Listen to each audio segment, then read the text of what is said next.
வணக்கம் மக்களே, இந்த வீடியோல என்ன பார்க்க போறோம்னா ரூ 10,000 அபராதம் பேன் கார்டு உள்ளவர்களுக்கு ஒரு அவசர அறிவிப்பு. அது என்ன அப்படிங்கறத பத்தி தான் இந்த வீடியோல பார்க்க போறோம். நம்ம சேனலுக்கு யாராவது புதுசா வந்திருந்தீங்கன்னா மறக்காம நம்ம சேனலை சப்ஸ்கிரைப் பண்ணி பெல் ஐக்கானை கிளிக் பண்ணி வச்சுக்கோங்க. இந்த வீடியோக்கு ஒரே ஒரு லைக்கை மட்டும் கொடுத்துருங்க. வாங்க வீடியோக்குள்ள போலாம். பொதுவாக பாத்தீங்கன்னா இந்தியா முழுவதுமே பாத்தீங்கன்னா நம்மளுடைய பேன் கார்டுங்கிறது ஒரு அடையாள அட்டையா நம்ம பயன்படுத்திட்டு வரோம். பேன் கார்டு மற்றும் ஆதார் அட்டை இரண்டுமே பாத்தீங்கன்னா ஒரு முக்கிய அடையாள அட்டையா நம்ம பயன்படுத்திட்டு வரோம். அத்தகைய பேன் கார்டு பாத்தீங்கன்னா ஒருத்தருக்கு ஒரு பேன் கார்டு தான் அப்படிங்கிற மாதிரி அரசாங்கம் சொல்லியிருக்கு. ஒரு சில பேர் 2 பேன் கார்டு 3 பேன் கார்டு முதலானவையும் வச்சிருக்காங்க அப்படிங்கிற மாதிரி சொல்லியிருக்காங்க.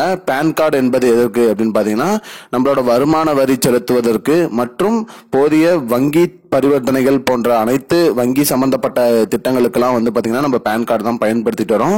இதுவே 2-3 பேன் கார்டு வச்சிருக்கிறவங்களுக்கு பாத்தீங்கன்னா இதனால நிறைய ப்ராப்ளம் வரும் அப்படின்னு சொல்லியிருக்காங்க. அதனால அவர்களுடைய ஒரு பேன் கார்டை வச்சுட்டு மீதி 2 பேன் கார்டை ரத்து செய்யணும் அப்படிங்கிற மாதிரி அரசாங்கம் சொல்லியிருக்கு.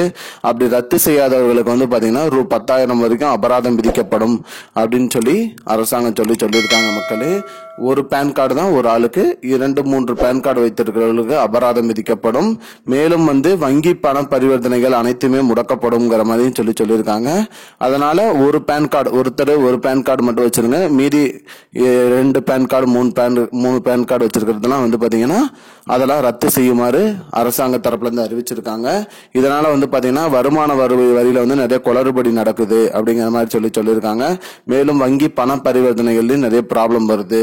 அதனால ஒருத்தருக்கு ஒரு பேன் கார்டு மட்டும் இருந்தா போதுங்கிற மாதிரி சொல்லியிருக்காங்க. மக்களே, இதுதான் மக்களே இப்போதைக்கு வந்த முக்கியமான பயனுள்ள தகவல்.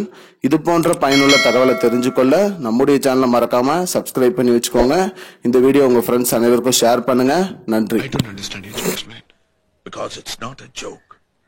முன்ன பின்ன தெரியாத ஒரு பையனுக்காக விடுற அந்த மனசு இருக்க, அதான் கடவுள்.